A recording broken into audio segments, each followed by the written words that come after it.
hay una frontera que lleva más de 600 años sin funcionar. Los rebaños la cruzan cada verano, por los mismos caminos, como si no existiera. Nadie los detiene. En 1659, Francia y España firmaron un tratado y dividieron los Pirineos por la mitad. Cada pico, cada valle, cada paso de montaña quedó del lado de un país. Pero los pastores que vivían allí nunca lo respetaron. No por rebeldía, porque el acuerdo entre ellos era más antiguo, más detallado y más útil que cualquier cosa que llegó desde París o Madrid. ¿Qué hay en esta montaña que hizo que una frontera política simplemente no funcionara?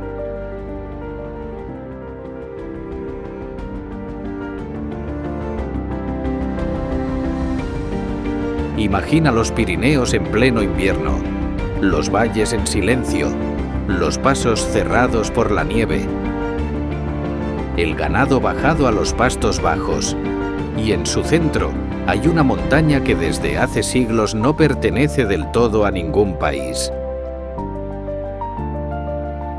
Pertenece a las comunidades que la habitan, y esas comunidades llevan aquí mucho más tiempo que cualquier frontera. Las pruebas más antiguas de presencia humana en la región datan del Paleolítico Superior. Cuevas en las laderas del macizo, círculos de piedra en el circo de Gavarni, dólmenes en el lado español. Durante la Edad Media, las comunidades se organizaron en los valles alrededor del Mont Perdu. La geografía los unía más que los separaba. París quedaba a días de viaje. Madrid también. El vecino del otro lado de la montaña quedaba a unas horas de camino. Con el tiempo, esa proximidad generó algo que no existe en casi ningún otro lugar de Europa: un sistema legal propio, independiente de los gobiernos centrales. Tratados firmados no entre naciones, sino entre valles. Acuerdos que regulaban quién podía pastar dónde, cuándo, con cuántos animales. Algunos de esos acuerdos siguen vigentes hoy. Hay pastores que todavía llevan sus rebaños al lado francés cada verano, en virtud de convenios que se remontan a la Edad Media. No porque la ley moderna lo autorice específicamente, porque siempre fue así y nadie tuvo razones suficientes para cambiarlo. Esa práctica tiene un nombre: transhumancia. El movimiento estacional de los rebaños, desde los valles bajos en invierno hasta los pastos de alta montaña en verano. La practican todavía 7 comunidades que viven en los valles adyacentes al patrimonio. En el lado español, el aragonés, una lengua romance distinta del castellano, sigue hablándose en algunos pueblos del Sobrarbe, Broto, Bielsa y Torla, los más cercanos al parque. En el lado francés, el gascón convivió durante siglos con el francés oficial. Lenguas distintas entre sí, pero más emparentadas la una con la otra que con sus respectivos idiomas nacionales, como si la montaña hubiera generado su propia familia lingüística. Hoy, ese modo de vida enfrenta una presión que ningún acuerdo medieval puede resolver. Las nuevas generaciones emigran hacia las ciudades. Los pastores que quedan son, en muchos casos, los últimos de su familia que seguirán haciéndolo. Pero para entender por qué esta montaña generó algo así, hay que entender primero qué tiene de extraordinario, porque esta no es una montaña cualquiera. Lo que distingue al Mont Perdu no es la altura, es de qué está hecho. La mayor parte de los Pirineos es granito, roca ígnea, dura, oscura, la misma que forma el núcleo de casi todas las grandes cordilleras del continente. El Mont Perdu es caliza, una roca que se forma en el fondo del mar, construida durante millones de años a partir de conchas, organismos y sedimentos marinos. No en la superficie de la Tierra, en el fondo del océano.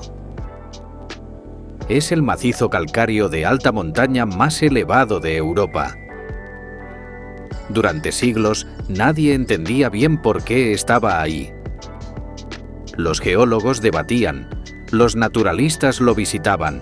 La montaña no daba explicaciones. En 1802, un naturalista francés llamado Louis Ramon de Carbonnières llegó a la cima. Llevaba años estudiando los Pirineos, sabía lo que buscaba. Lo que encontró no era lo que esperaba. Entre las rocas de la cumbre había fósiles de conchas de ostras. Conchas de ostras, a más de 3.000 metros de altura, en el centro de una cordillera. Hasta ese momento los geólogos asumían que solo los márgenes de las cadenas montañosas podían contener rocas de origen marino. El centro era siempre granito. Ramón demostró algo que nadie había probado antes. Los fondos oceánicos podían ser arrastrados hasta el interior mismo de una montaña durante una colisión tectónica. La ciencia lo llamó un cambio de paradigma. Él llamó al Mont Perdu el pico calcáreo más bello de Europa. No estaba equivocado. Hay 3 lugares en este patrimonio que ninguna descripción reemplaza. El primero es el Circo de Gavarnie, en el lado francés. Una pared semicircular de roca de más de 1.700 metros de altura, con una cascada que cae libre durante 423 metros antes de tocar el suelo. No es el lugar más alto del macizo, pero es el que más silencio genera. Al sur, en territorio español, el Cañón de Añisclo. El río Bellós lleva milenios cortando la caliza en vertical. El resultado es una garganta de paredes tan próximas que en algunos tramos el cielo queda reducido a una franja de luz. Y en la cima, el glaciar del Monte Perdido, el más oriental de los Pirineos, uno de los más altos de Europa. En 1850 cubría más de 90 hectáreas, hoy cubre menos de 30. Y los glaciólogos calculan que antes de 2050 habrá desaparecido por completo. La misma montaña que tardó 500 millones de años en formarse está perdiendo uno de sus rasgos más antiguos en menos de 2 siglos. Y no es la única cosa que está desapareciendo aquí. La misma montaña que genera 2 paisajes distintos a norte y sur, genera también 2 climas distintos. El lado norte recibe la influencia del Atlántico, frío, húmedo, nevadas abundantes en invierno. El lado sur queda protegido por esa misma pared, más seco, más mediterráneo, veranos más cálidos. Esa diferencia produce una diversidad biológica que pocas zonas de montaña en Europa pueden igualar. Y también sus pérdidas. Hay una especie que ya no puede verse. El bucardo, la cabra montesa pirenaica, era una subespecie adaptada específicamente al macizo calcáreo del Pirineo central, distinta del resto de las cabras montesas ibéricas. En el siglo XX, su población cayó por la caza y la competencia con el ganado doméstico. Los esfuerzos de conservación llegaron tarde. El 6 de enero de 2000, murió Celia, la última hembra conocida, aplastada por un árbol caído en el Parque Nacional de Ordesa. Con ella desapareció la subespecie entera. O eso parecía. Antes de su muerte, un veterinario había extraído muestras de su ADN. 3 años después, en 2003, nació por cesárea el primer animal clonado de una especie ya extinta. Vivió unos minutos. Luego murió. El bucardo es el único animal de la historia que se ha extinguido 2 veces. Otros siguen aquí. El isar, la rupicabra pirenaica, es el animal más representativo del macizo. Con sus cuernos en gancho y su agilidad en terreno vertical, recorre las laderas rocosas como si la gravedad no existiera. El quebrantahuesos sobrevuela estos valles con una envergadura de casi 3 metros. Su técnica de caza no tiene equivalente. Lleva huesos de animales muertos a gran altura y los deja caer sobre las rocas para romperlos y acceder a la médula. El Mont Perdu es uno de los pocos lugares de Europa donde puede verse regularmente. En las rocas del Mont Perdu está escrita la historia del planeta. Un océano desaparecido hace 40 millones de años. Una colisión de placas que empujó el fondo marino hasta las cumbres, las conchas de ostra que un naturalista encontró en la cima en 1802. En sus valles está escrita otra historia. Comunidades que durante siglos ignoraron las fronteras nacionales, que construyeron acuerdos propios, que mantuvieron vivo un modo de vida pastoral que el resto del continente abandonó hace décadas. Hoy las 2 historias apuntan en la misma dirección. Los pastores envejecen sin relevo. El modo de vida que sobrevivió a 6 siglos de política no logra sobrevivir a la economía del siglo XXI.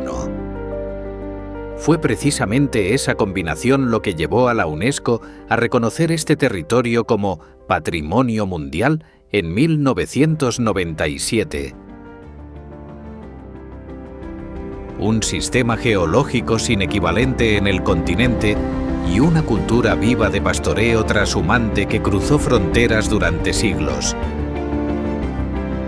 No son 2 historias separadas, son la misma historia contada en 2 lenguajes, el de la roca y el de las personas. ¿Qué crees que debería pasar con los últimos pastores trashumantes de los Pirineos? Hablemos en los comentarios.